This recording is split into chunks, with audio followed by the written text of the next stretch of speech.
Bonjour. Bonjour à vous. J'espère que vous allez bien. Nous nous retrouvons donc pour un sommet important après ces élections européennes du week-end dernier qui nous ont, je crois, envoyé plusieurs messages clairs. Le premier, c'est que là où beaucoup pensaient que l'Europe était fatiguée, de moins en moins démocratique, nos peuples nous ont simplement dit qu'ils avaient envie d'Europe, de discuter d'Europe. Nous avons eu au niveau européen un taux de participation qui n'avait pas été obtenu depuis 25 ans, et en France depuis 1984. Et donc il y a eu une participation qui nous oblige toutes et tous. Ensuite, nous sommes face à une vraie recomposition et une nouvelle étape de l'aventure européenne.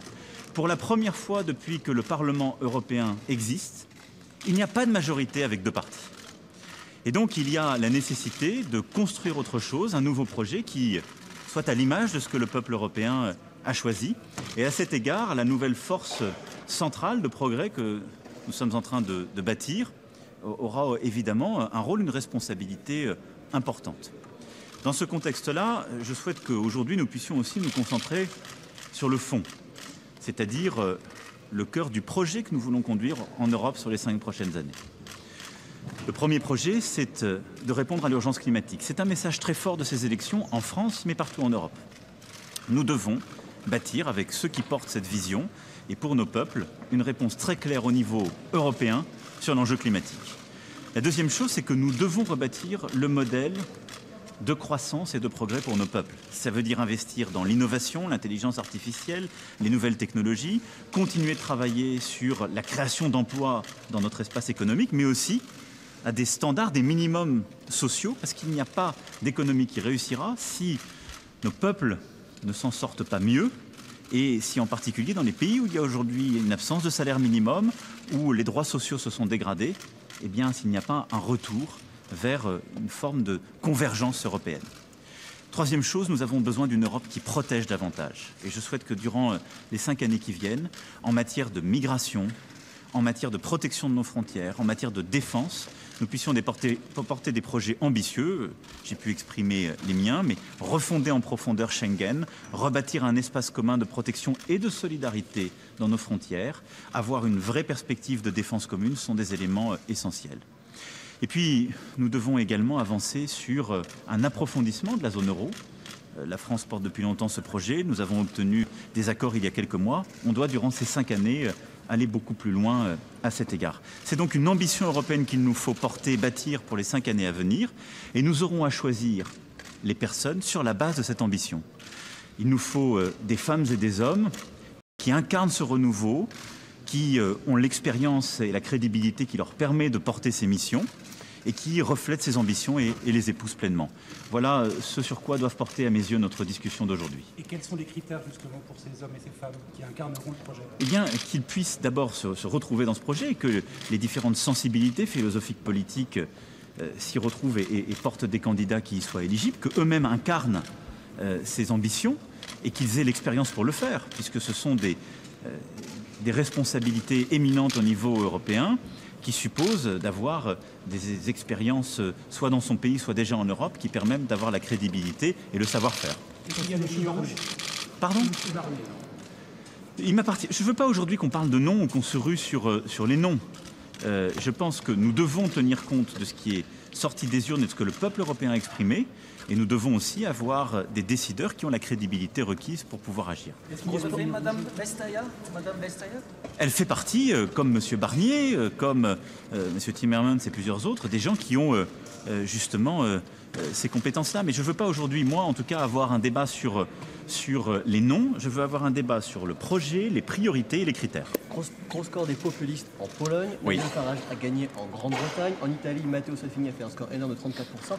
Marine Le Pen vous a battu d'1 point. Qu'est-ce qui se passe en Europe? Mais il se passe en Europe ce que je dis depuis le début de mon engagement politique.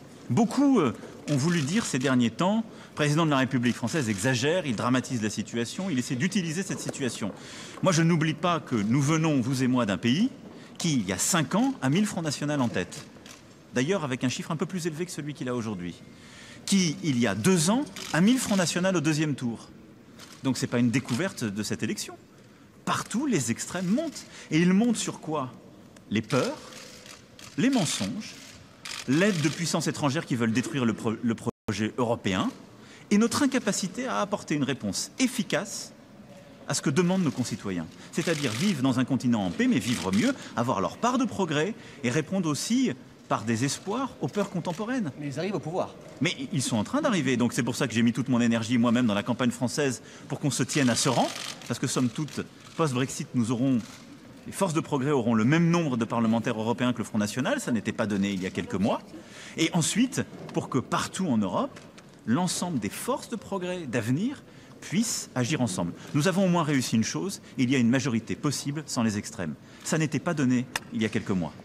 Et ça, c'est parce que nous nous sommes mobilisés que nous avons avancé.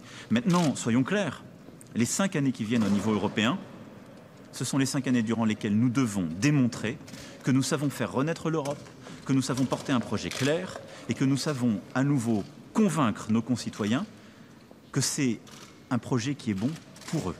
Sinon, ils se tourneront encore plus vers les extrêmes et le nationalisme. L'autre enseignement de ce scrutin, c'est que les moins de 30 ans ont massivement voté, et notamment, ils vous demandent à tous, dont vous, d'être beaucoup plus écolo, de faire attention à C'est la vrai, terre.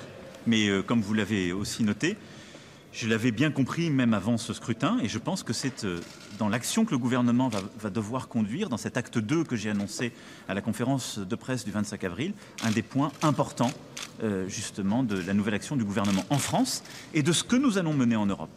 Parce que beaucoup de choses que nous avons à faire au niveau du climat, eh bien, peuvent l'être au niveau européen et doivent l'être au niveau européen. Si on veut agir efficacement pour taxer les entreprises polluantes ou nous protéger des importations polluantes, si on veut agir pour rendre le transport aérien moins polluant, si on veut agir pour sortir complètement des pesticides, nous devons le faire au niveau européen. Vous ne pouvez pas le faire au niveau d'un pays, nous sommes un marché intégré. Si j'impose à nos agriculteurs des efforts incommensurables avec leurs voisins espagnols ou italiens, ils me diront vous tuez l'agriculture française et vous ne changerez pas les produits qui sont dans le panier du ménage chaque samedi. Et c'est vrai. Si je dis je vais taxer les entreprises polluantes en France, et à juste titre, beaucoup me diront vous allez tuer nos emplois, les mêmes entreprises iront s'installer en Belgique, en Allemagne ou ailleurs et elles pollueront autant. Et c'est vrai. Et donc c'est au niveau européen que nous avons cette ambition à mener. La France, il y a quelques semaines à Sibiu, a lancé avec les Pays-Bas cette initiative. Nous avons 9 États membres qui nous ont rejoints. Et l'Allemagne est en train de bouger vers nous sur ce point. Donc nous allons poursuivre cela. Mais vous avez totalement raison, le message environnemental, écologiste, est un message très fort de ces élections. Et je le prends dans le cadre de ma responsabilité pour l'action que nous avons à conduire à la fois en France et en Europe. Qu'est-ce que vous avez dit lors de votre déjeuner? Qu'est-ce que vous avez évoqué? Le fond, les projets et l'avancée. Moi, je considère que mon rôle, c'est, sur la base de ce que je viens de vous dire, de rassembler.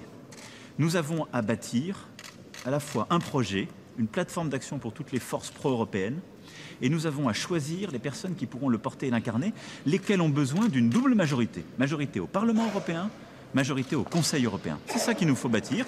C'est ça que j'ai discuté avec plusieurs de mes collègues. Je vais maintenant rejoindre les membres du V4, comme on l'appelle, du groupe de Visegrad. Je verrai ensuite également Donald Tusk, je verrai Angela Merkel et plusieurs autres dirigeants et nous continuerons à avancer. Et je vous rendrai compte juste après. Merci à vous. Merci.